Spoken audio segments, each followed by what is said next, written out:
Olá, galera da Adrenalina, tudo bem com vocês? Hoje eu vou fazer uma homenagem às mulheres, porque a gente ainda está no mês de março e eu queria fazer um vídeo sobre as mulheres invisíveis da interpretação.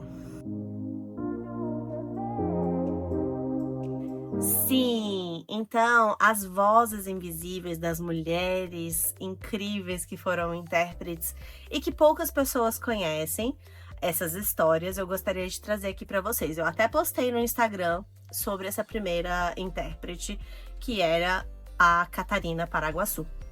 A Catarina Paraguaçu, ela foi uma indígena tupinambá. Eu tô lendo para não me esquecer dos detalhes mais importantes, só para poder passar para vocês.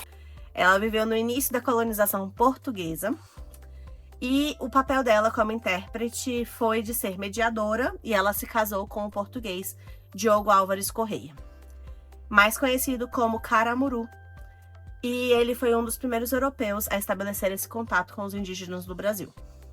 As contribuições dela foi atuar como essa intermediária entre os portugueses e a tribo Tupinambá, né? E facilitar o diálogo entre esses dois povos. A conversa também com os padres jesuítas para fazer a catequese dos indígenas na época. E posteriormente ela se converteu ao cristianismo e teve também um papel importante na disseminação do catolicismo entre os nativos. Então ela teve esse papel fundamental aí no início da colonização, e ela foi uma das pessoas assim que teve um super papel e que foi esquecida ao longo da história. Muitas pessoas nem conhecem a história dela, então eu quis trazer isso aí porque foi um grande impacto. E o casamento dela com o Diogo, né, foi uma das primeiras alianças entre os portugueses e os indígenas, iniciando aí a colonização na Bahia. A história dela também representa como as mulheres indígenas foram fundamentais para essa comunicação e a mediação cultural, e traz um pouquinho daquela história que a gente pode lembrar. Eu até recomendei, era uma história fictícia, mas assim, que lembra um pouco dessa história da Catarina, que é o Dicionário do Amor com... eu não me lembro agora o nome da atriz, mas foi um filme que eu indiquei lá no Instagram e que vale a pena conferir. É claro que é um romance e tal, traz várias coisas que não aconteceram de verdade, não é baseado em fatos reais, mas talvez seja baseado nessa história de todas as indígenas, todas essas pessoas que fizeram essa intermediação ali entre os colonizadores e os colonizados, né, os indígenas. A segunda, que é mais conhecida, é uma indígena do México chamada Malinche, ou também Dona Marina. Ela se tornou intérprete e conselheira do Hernán Cortés durante a conquista do Império Azteca. Ela era fluente em Nahuatl, eu nunca sei falar essa língua muito bem, e rapidamente aprendeu espanhol. E ela se tornou essencial para as negociações com os espanhóis. Ela também ajudou a traduzir Nahuatl para o Maia e posteriormente também para o espanhol. Ela ajudou também o Cortés a formar alianças com os grupos indígenas que se opunham aos astecas, e teve um filho com Cortés, Martín Cortés, considerado um dos primeiros mestiços do México. A atuação dela foi fundamental para a queda do Império Azteca e até hoje é uma figura controversa. Alguns a veem como traidora do seu povo, enquanto outros a consideram como uma sobrevivente e peça-chave, né, para a história do México. Então tem aí essa coisa meio controversa da Malinche, porque ela realmente ficou muito mais famosa. Muitas pessoas ainda falam dela lá no México, mas tem essa visão aí meio dual, assim. Tem gente que gosta, tem gente que fala bem, tem gente que fala mal, mais ou menos isso. Aí tem a outra indígena agora nos Estados Unidos, no século XIX, Sacagawea. É uma indígena Shoshone, o nome da tribo, né? E ela serviu como guia e intérprete na expedição de Lewis e Clark, de 1804 a 1806. E eles exploraram o oeste dos Estados Unidos logo após a compra do território de Louisiana. E ela falava Shoshone e Datsa, e isso permitiu que essa expedição que eles fizessem fosse bem sucedida, onde eles negociaram suprimentos, passagens com as diferentes tribos do local. Ela também conhecia muito o território e ajudou eles a encontrar rotas seguras e alimentos. E a sua presença garantiu a paz com os indígenas, pois ela foi uma mulher que carregava o seu bebê, o seu filho Jean-Baptiste, que era visto, então, como um sinal de não agressão para os povos. Então, eles tratavam ela bem pelo fato dela estar carregando um filho. E isso é o que diz a história, né? Eu não sei exatamente se isso foi real ou não, mas é o que diz. E isso é muito interessante, porque isso dela estar com o filho foi o que pacificou as tribos, né? Espero que tenha sido de fato isso, porque é o que se diz sobre ela, né? E ela se tornou um dos ícones nos Estados Unidos, sendo celebrada como símbolo de bravura e resiliência. Ela também é lembrada nos Estados Unidos pelos seus diversos marcos históricos. Existem vários diversos marcos históricos, né, que levam o seu nome.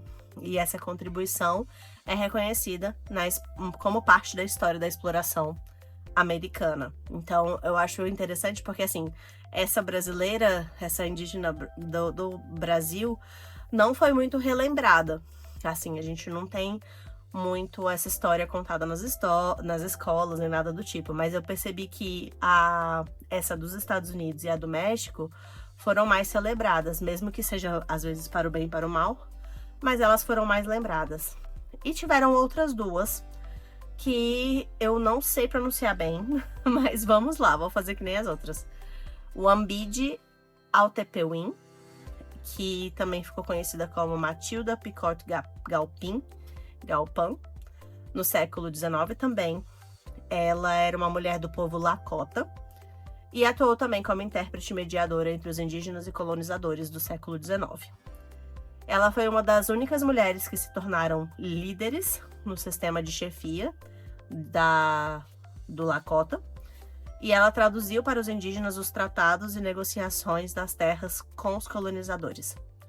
Ela protegeu seu povo ao tentar negociar melhores condições com o governo americano, e a sua história representa o papel das mulheres indígenas como defensores da cultura, dos direitos dos seus povos, e ela continua sendo uma inspiração para as lideranças femininas indígenas nos Estados Unidos atualmente. Então, ela está sendo lembrada nesse momento como uma peça-chave para a luta das intérpretes femininas nos Estados Unidos atualmente.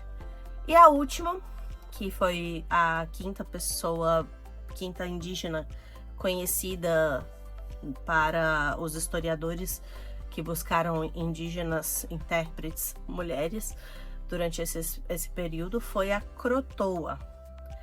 Ela é da África do Sul. Ela foi da África do Sul e ela foi um exemplo relevante de intérprete indígena. Ela fazia parte do povo Khoi e foi intérprete da Companhia Holandesa das Índias Orientais na fundação da Colônia do Cabo. Ela aprendeu holandês e serviu como tradutora e intérprete para os colonizadores e para os Khoi. Ela ajudou nas negociações de paz e nas trocas comerciais. Gente, eu tô me engasgando muito hoje, meu Deus. Ela foi levada para a sociedade holandesa e batizada como Eva e teve filhos mestiços. E foi uma das primeiras pessoas a estabelecer esse contato direto entre os povos indígenas da África do Sul e os europeus. E hoje ela é uma figura importante na história do país, sendo lembrada como uma mulher que navegou entre os dois mundos. Então, eu achei muito interessante trazer essas mulheres aqui para vocês conhecerem um pouco melhor as histórias delas. E se vocês conhecerem mais alguma que eu não tenha mencionado, especialmente essas da colonização, desse primeiro contato ali entre os colonizadores e os povos indígenas, seria muito interessante que vocês pudessem colocar aqui nos comentários, compartilhar também com os colegas que não conhecem essas histórias e que querem conhecer um pouco mais. E relembrar, de fato, assim, pessoas que foram vistas como, ao longo da história, de uma forma mais invisível, né? Elas foram invisibilizadas pela história, né?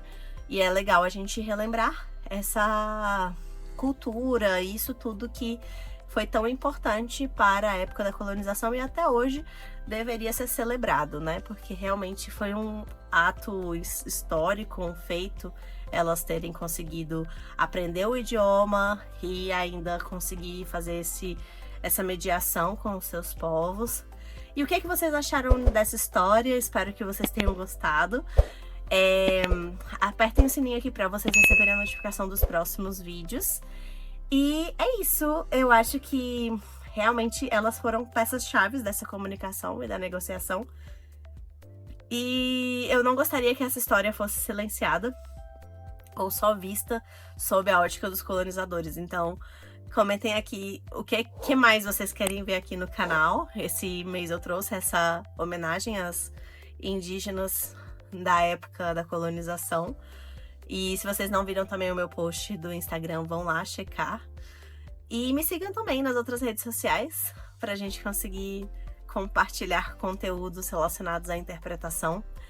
E até o próximo vídeo. Muito obrigada pela atenção e tchauzinho!